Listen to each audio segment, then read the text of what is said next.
So this next SIOP strategy, which is sheltered instruction, is another form of scaffolding. And so, like I said earlier, instructional scaffolding is just any way to pair students together with more experienced students or less experienced students, just to break up the heaviness and the complexity of a unit or lesson, so they can just support each other. So this strategy is actually called Jigsaw, and the entire idea of Jigsaw is kind of breaking groups apart, making them become experts, and then bringing them back together so they can teach each other. So what you do is you put table groups together and you kind of label one person in each group, A, B, C, D, how many subgroups you ever want, and then you have them get together, so all the A's get together and all the B's get together and all the C's get together, etc.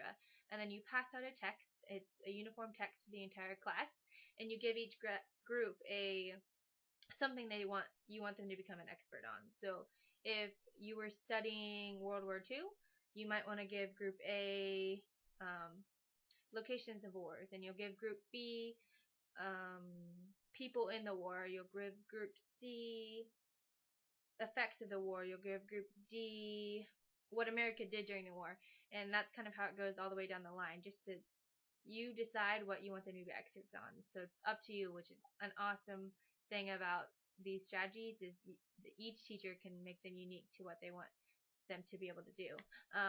And then so after each group reads through the text and fills out a graphic organizer to kind of help them become experts on that subtopic, after a certain amount of time, say 10, 20 minutes, however long you want to give them, it kind of depends on the age and how deep you want them to go.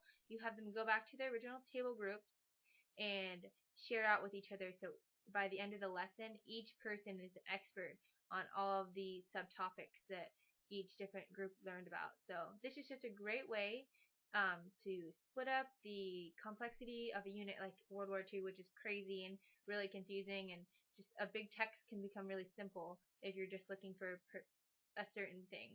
And each person becomes an expert, which is awesome, and there's just so much you can do with this strategy, and so much you can teach with it. You can make it history, you can make it English related, have them research characters and settings and plots and conflict, and you could even adapt it for other contents like math and science if you want to read through a math or science textbook. So really, there's so much, and it's so exciting. So I hope you're able to try the strategy out, and maybe if you have a cool idea, you can comment about it later.